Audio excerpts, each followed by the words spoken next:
Mrs. Davis, you have a daughter Yes. who has a boyfriend. Yes.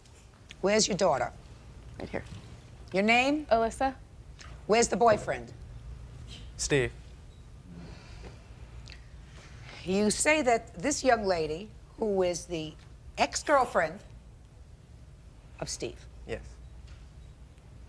keyed your car. It's Tell me- registered in my name. It's her car. It's her car, but it's registered in my name.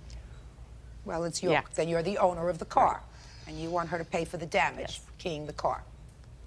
Well, did you see her key the car? No. She was seen. Who did? No one saw her do it. That's a problem. Right. They saw her go.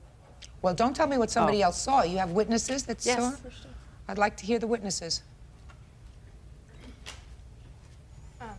First, tell me who you are. Oh, my name's Crystal. Crystal what? Crystal Gibbons. All right, Miss Gibbons. What did you see and when? It was March. It was late March, and we were at our friend Devin's house. And there's there's several of us over there, and I was standing near the balcony, but like right in front of the door, not on the balcony, but right outside of it. And I looked down, like outside, and I saw her out there.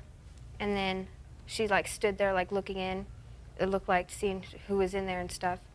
And then she turned like and started walking this way to the right. And then like I was watching her walk, and I could see her turn this way, like Alyssa's car, or her car, was parked in the visitor's parking lot, which was in the direction where she was going, like right behind the apartment, which it looked like is where she was going. Does Miss McDowell live in that apartment complex? I'm pretty sure, yeah. I don't know. Do you? Yes, for sure, I do. but- And I could tell you where I was going after I left there.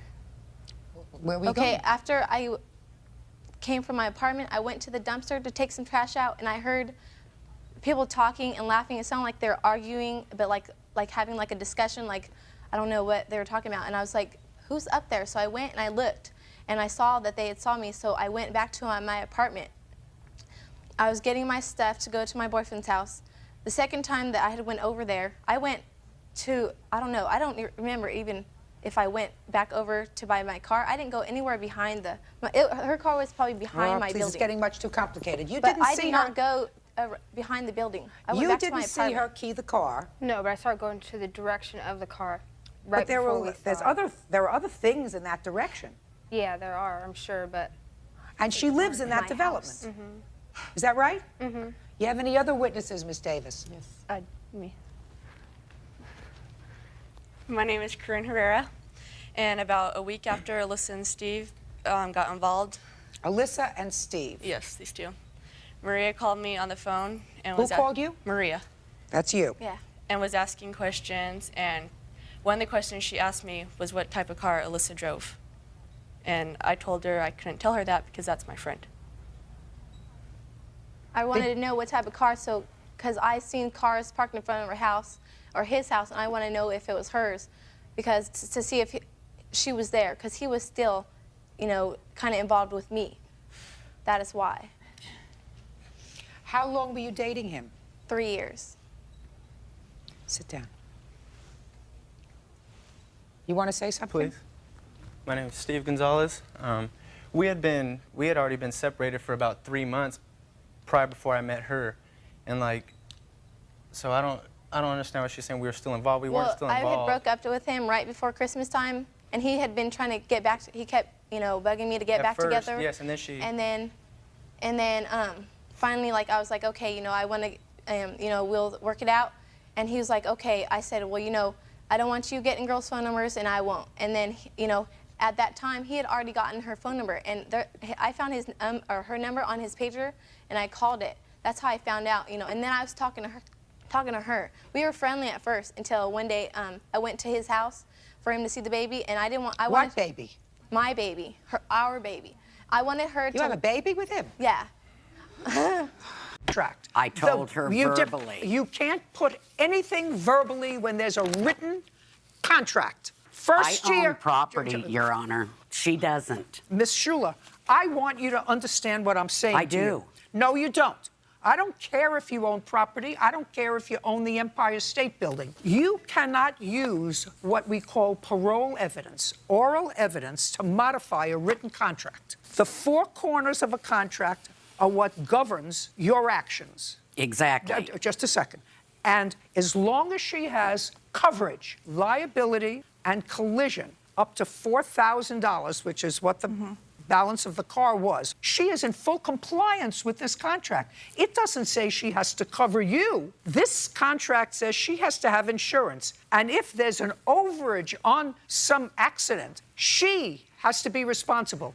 And if you knew she didn't have sufficient cash, all you do is say in this contract, at all times, Bobby and Erin Lake will have insurance with the following amounts of liability stated in the contract. You didn't. You said they will have insurance and it will be their sole responsibility to hold you harmless from any suits until the car is paid for. That's what it says. Well, the car was, her daughter backed into something on or about the 5th of April when Erin had... Miss Shula, you did not have any right to go to her home and smash the front and the rear windows of her car because, quoting you in your answer, to make it undrivable. Yes. You did not have any right to do that. Well, I feel I did, Your Honor, Well, because I it was don't going give to be a rat's me that behind they were what going to you come feel. after, Your not her. feelings are irrelevant.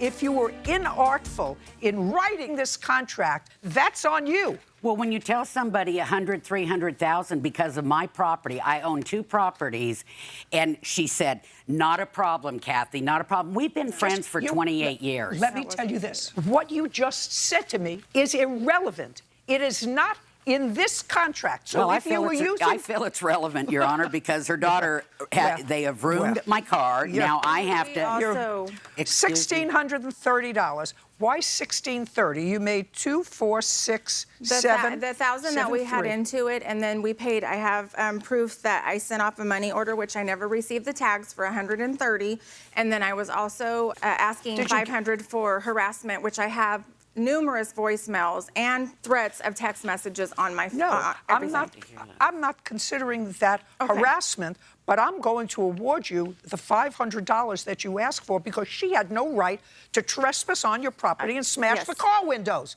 And she doesn't understand that. And if she doesn't understand that, maybe she'll understand it if I say your counterclaim is dismissed and I'm ordering a judgment in the amount of $1,630. Goodbye. Thank you. Parties are excused. You may step.